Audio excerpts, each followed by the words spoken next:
Ya, baik.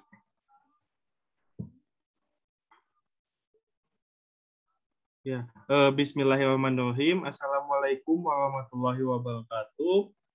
Yang kami hormati Bapak Teddy Supriyadi, SHI MAG, selaku dosen pengampu mata kuliah Pendidikan Kewarganegaraan.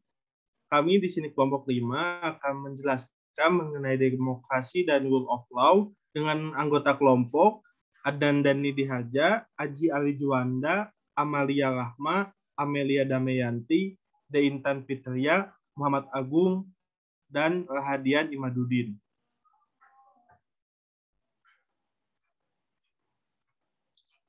Ya. Dalam materi demokrasi dan rule of law, kami akan membahas mengenai yang pertama, konsep demokrasi, pendidikan dan demokratisasi, serta proses menuju masyarakat demokrasi. Yang kedua, kami akan membahas mengenai pelaksanaan demokrasi di Indonesia, dan yang ketiga, akan membahas rule of law.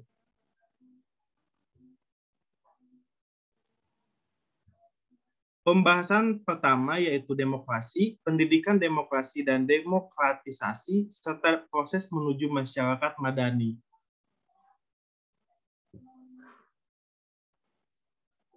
Di mana akan membahas yang pertama pengertian demokrasi, yang kedua pendidikan demokrasi dan demokratisasi, dan yang ketiga mengenai proses demokrasi menuju masyarakat madani.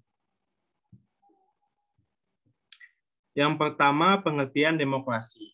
Secara etimologis, demokrasi berasal dari bahasa Yunani, yaitu demos yang berarti rakyat, dan kratos yang berarti pemerintahan, atau kratein yang berarti memerintah.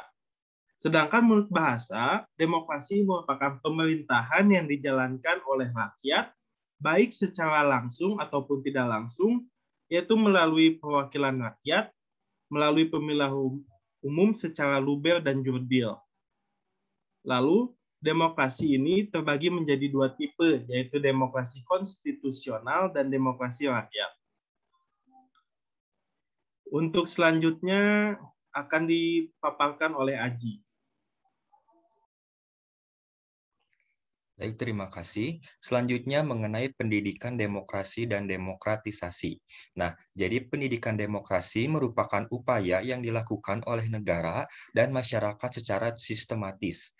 Kemudian, pendidikan demokrasi yang meliputi pendidikan formal dan informal memiliki visi sebagai wadah yang dapat membangun cita-cita, nilai, konsep, prinsip, sikap, dan demokrasi dalam berbagai konteks.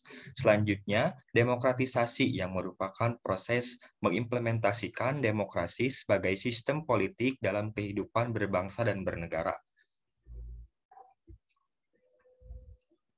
Kemudian ada proses demokrasi menuju masyarakat madani. Nah, bagi bangsa Indonesia, pemerintahan yang demokratis sudah menjadi cita-cita yang hendak diwujudkan sejak awal kemerdekaannya. Warga negara Indonesia dituntut untuk memiliki kemampuan kreativitas dan keterbukaan. Masyarakat harus terbebas dari rasa takut, bebas kreasi untuk perkembangan kemampuannya kepada negara atau masyarakat ini disebut dengan masyarakat madani. Kemudian ada pelaksanaan demokrasi di Indonesia. Nah, yang pertama itu demokrasi liberal pada tahun 1945 sampai 1959.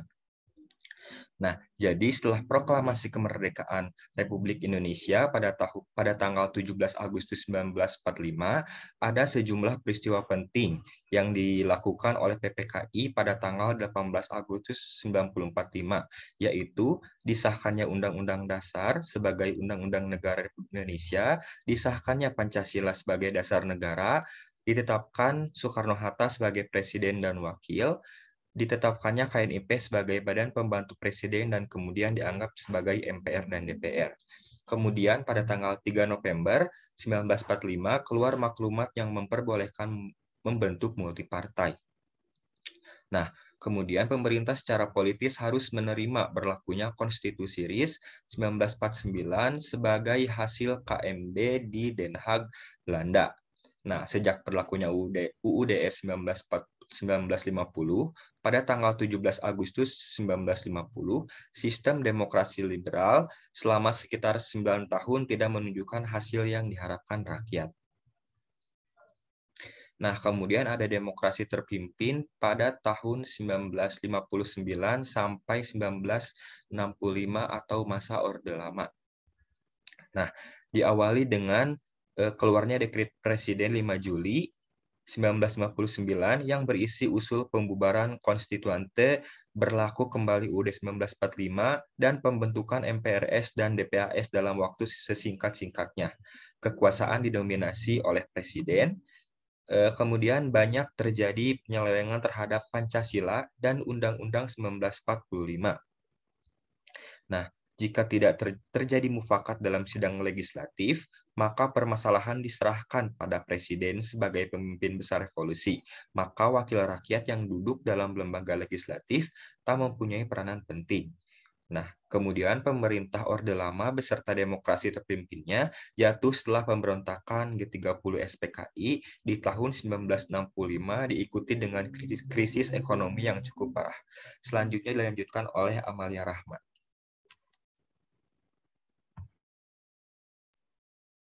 Baik, selanjutnya masa Orde Baru pada tahun 1966 sampai 1998.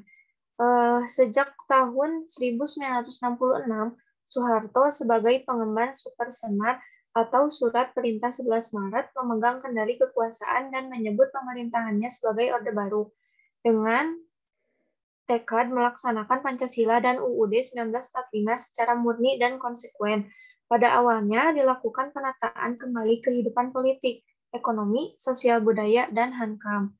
Kemudian, di bidang politik telah terjadi penyederhanaan partai-partai politik yang terdiri dari PPP, Golkar, dan PDI, dengan Pancasila sebagai satu-satunya asas. Selanjutnya, krisis ekonomi melanda Indonesia pada pertengahan 1997. Selanjutnya, penyalahgunaan wewenang berlangsung meluas dan sistematis, hingga kepercayaan rakyat pada pemerintahan mulai memudar. Selanjutnya, Soeharto mundur sebagai Presiden RI pada tanggal 21 Mei 1998 setelah memperoleh desakan dari luar biasa dari segenap rakyat. Yang terakhir, B.J. Habibie yang menjabat Wakil Presiden saat itu ditunjuk sebagai Presiden hingga sidang umum MPR pada tahun 1999.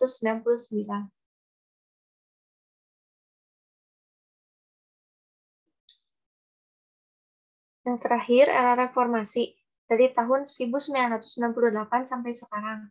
Reformasi ini terlahir sebagai anti-klimaks pemerintahan Soeharto yang berkuasa selama sekitar 32 tahun. Namun, belakangan diketahui banyak melakukan pelanggaran HAM serta maraknya KKN, korupsi, kolusi, dan nepotisme. Selanjutnya, kepemimpinan Habibie tak mendapat dukungan sosial politik dari sebagian besar rakyat.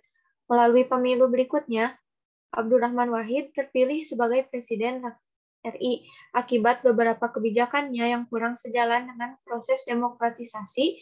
Abdurrahman Wahid tersingkir, lalu digantikan oleh wakil presidennya yaitu Megawati Soekarno Putri.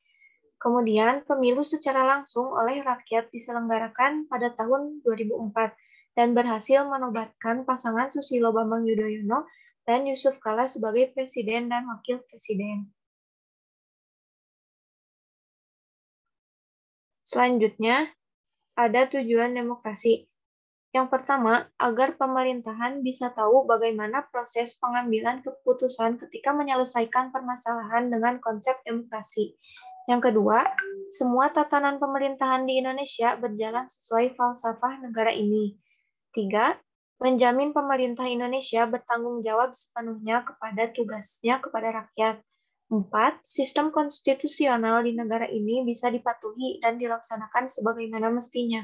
Yang kelima, membuat semua warga negara Indonesia turut berpartisipasi dalam kehidupan negara dan mau melaksanakan pemilu dengan menggunakan hak suaranya. Yang keenam, memudahkan pemerintah mengetahui proses pengambilan keputusan dalam menyelesaikan sebuah masalah dengan menggunakan asas-asas demokrasi Pancasila.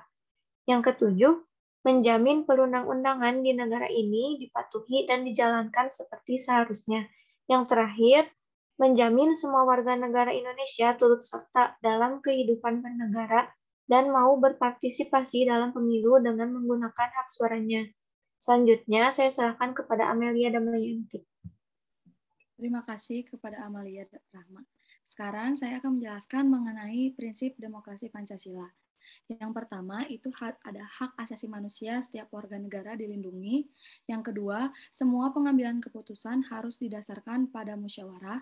Yang ketiga, adanya pelaksanaan pemilihan umum. Yang keempat, pemilihan umum yang kompetitif dan adil.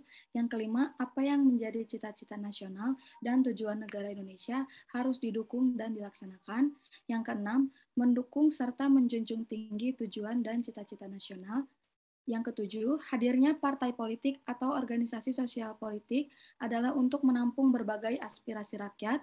Yang kedelapan, rakyat adalah yang menentukan kedaulatan negara ini dan kedaulatan negara harus terlaksana sesuai dengan Undang-Undang 1945 yang tertuang pada pasal 1 dan ayat 2. Yang kesembilan, pelaksanaan kedaulatan rakyat bersifat bebas dan bertanggung jawab. Yang ke-10, adanya keseimbangan antara hak dan kewajiban. Yang 11, dalam menjalankan sistem pemerintahan Indonesia, maka negara harus menjalankannya sesuai aturan hukum yang tertuang dalam Undang-Undang 1945, bukan hanya dilaksanakan sesuai dengan kekuasaan yang berlaku. 12, kekuasaan paling tinggi semuanya ada di tangan rakyat dan tidak boleh ada yang mengganggunya, sekalipun itu pemerintahan tertinggi negara ini. Yang ke-13, adanya pelaksanaan kebebasan yang tetap bertanggung jawab kepada Tuhan Yang Maha Esa, individu, masyarakat, dan juga negara. Yang ke-14, negara menggunakan sistem konstitusi dalam menjalankan pemerintahannya dan tidak boleh ada absolutisme. Absolutisme adalah prinsip atau pelaksanaan kekuasaan penuh dan tidak terbatas dalam pemerintahan. Yang selanjutnya ada ciri demokrasi Pancasila. Yang pertama, konstitusi negara ini. Sistem pemerintahan yang dilaksanakan sesuai Undang-Undang 1945 sebagai konstitusi negara ini. Yang kedua, terdapat pemilihan umum. Pemilihan umum ini secara konsisten dan berkesinambungan. Yang ketiga, semua warga negara mempunyai hak asasi manusia yang dihormati secara hukum. Yang keempat, adanya perlindungan untuk hak orang-orang yang masuk golongan minoritas. Yang kelima, ada musyawarah yang mufakat. Jadi semua pemecahan masalah atau pengambilan keputusan itu perlu didasarkan dengan musyawarah dan mufakat. Dan yang terakhir, gagasan yang dirasa paling baik. Jadi solusi atau gagasan pemecahan masalah itu tidak berasal dari suara yang terbanyak, melainkan gagasan yang dirasa paling terbaik. Sekian yang saya sampaikan. Saya kembalikan kepada De Intan.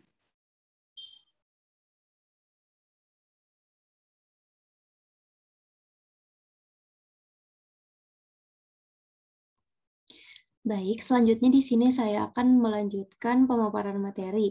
Di sini saya akan menjelaskan mengenai asas-asas demokrasi Pancasila. Di dalam demokrasi Pancasila ini memiliki 3 asas. Yang pertama ada asas kerakyatan, yang dimana asas kerakyatan merupakan asas kesadaran untuk cinta kepada rakyat, serta memiliki jiwa kerakyatan, baik nasib maupun cita-cita. Pada asas kerakyatan, intinya adalah demokrasi Pancasila ini memiliki dasar rasa cinta dan padu dengan rakyat, supaya tercipta cita-citanya yang satu. Yang kedua, adanya asas musyawarah. Nah, asas musyawarah ini ialah asas yang memperhatikan aspirasi dan kehendak seluruh rakyat melalui forum permusyawaratan. Hal tersebut untuk menyatukan pendapat serta mencapai kesepakatan bersama atas kasih sayang, pengorbanan, serta kebahagiaan bersama.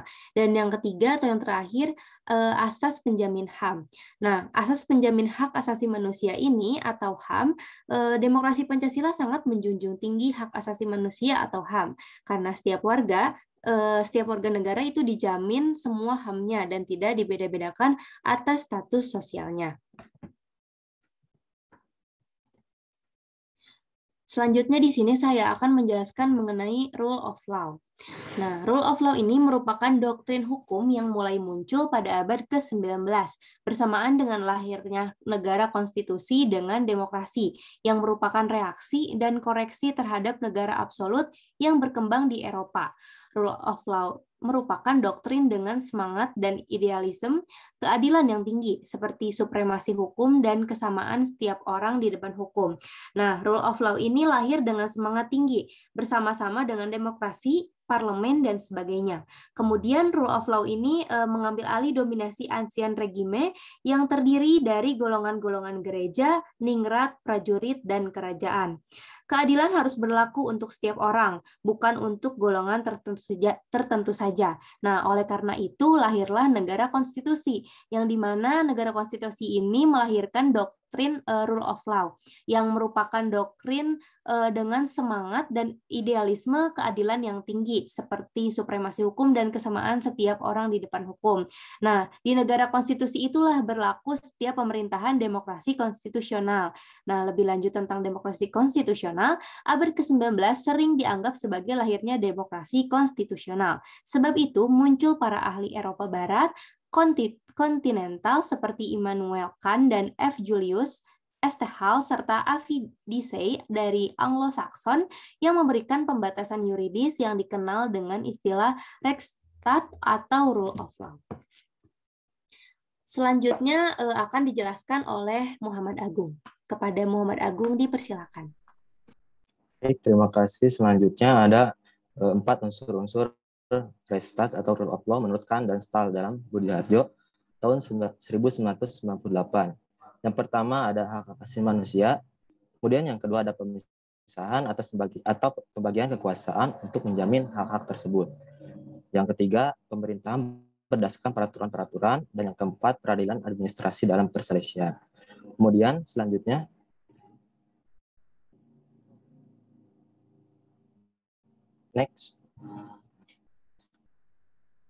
Selanjutnya, syarat dasar untuk terselenggaranya pemerintah yang demokratis di bawah rule of law sebagai berikut.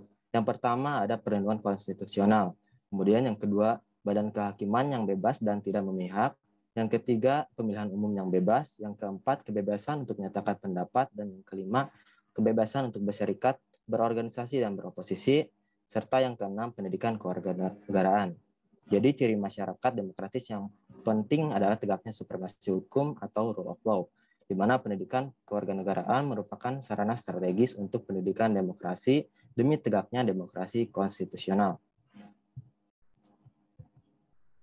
Kemudian penjabaran prinsip-prinsip rule of law secara formal termuat dalam pasal-pasal Undang-Undang Dasar 1945, yaitu yang pertama, negara Indonesia adalah negara hukum, di mana terdapat pada pasal 1 ayat 3. Kemudian yang kedua, kekuasaan kehakiman merupakan kekuasaan yang merdeka untuk menyelenggarakan peradilan guna menegakkan hukum dan keadilan. Terdapat dalam pasal 24 ayat 1. Kemudian yang ketiga, segala warga negara bersamaan kedudukannya di dalam hukum dan pemerintahan, serta wajib menjunjung hukum dan pemerintahan itu dengan tidak ada kecualinya. Terdapat dalam pasal 27 ayat 1. Yang keempat, dalam bab 10A tentang hak asasi manusia, memuat 10 pasal, antara lain bahwa setiap orang berhak atas pengakuan, jaminan perlindungan, dan kepastian hukum yang adil, serta perlakuan yang sama di hadapan hukum, seperti termuat dalam pasal 28D ayat 1.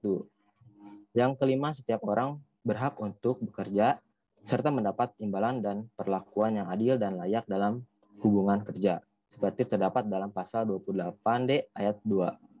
Menurut Sugito tahun 2005. Baik, selanjutnya mungkin cukup sekian dari saya serahkan kepada Rahadian.